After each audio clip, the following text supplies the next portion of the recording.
girl. First, you need the color brown. Gotta go to this part. Go here. It's kind of like brown. Now we're going to make this as the ears. Now let's do the same thing with the other side. Now let's get some color here, like that,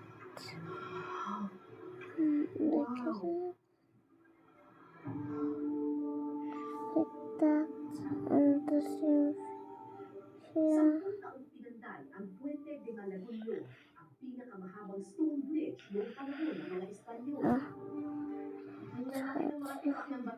And then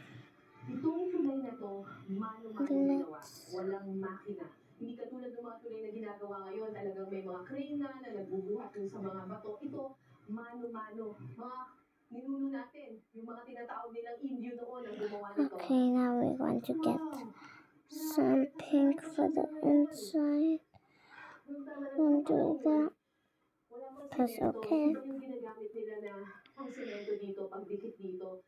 Yung apog na tinatawag nila, so ito yun. Okay, now we need black here. Go here.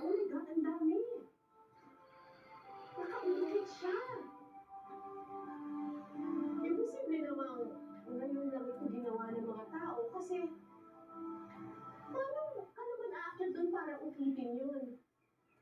Kung sino man ang umukit ng mga dun sa batong yan, eh part pa sila nung gumawa siguro nito. Oh my God! Hanggang doon, no? Sa ceiling.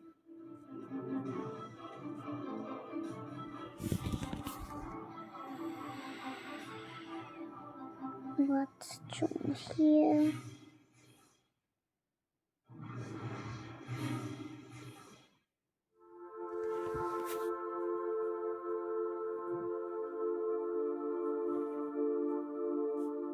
Kamangha-mangha ang husay ng pagkakagawa sa naturang tulay.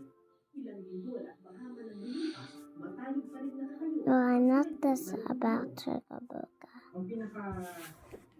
Even though my name says Turgaboka Stories. Okay, so that's, we need face. At kakaiba rin siya sa pagtatayo ng mga tulay. Pero ang pirming tumatawag ng aking pansin ay ang mga misteryosong ukit sa arko ng Malagundong.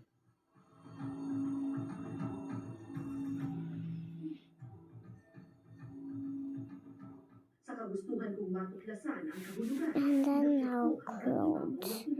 We need like, go like this. Now get Nilalaman natin nila dapat ng UNESCO World Heritage Site itong tulay ng Malagundong. Problema, hindi na daw ito pwede kasi kita niyo yung tulay na yon? Nasisira yung view ng tulay na to, yung bagong tulay na pinagawa ng gobyerno. Dapat na-preserve yung buong area ng tulay. Malaking potential ng bridge. And then we need some like black. Hindi na siya authentic na sabihin mo yung buong area niya ay na-preserve. Okay.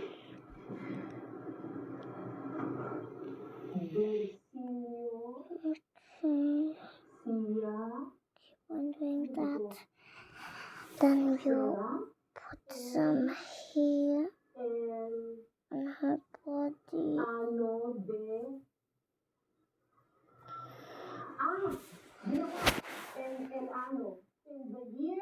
Okay, so this is how it looks like. I don't actually know what happened.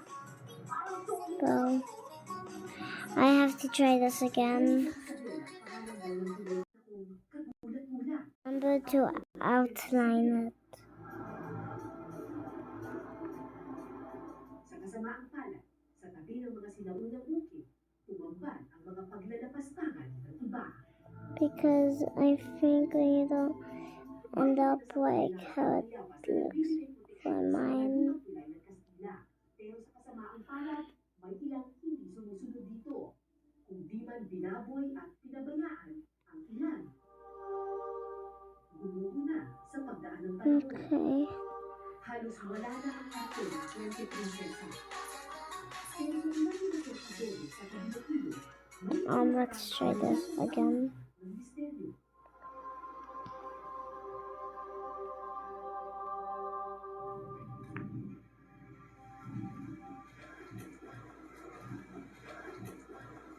Oh! Meron na namang mga markings. Ayan na naman, oh.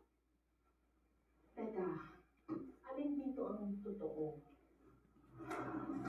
Okay. Hope now it looks better. See? Now it really looks better.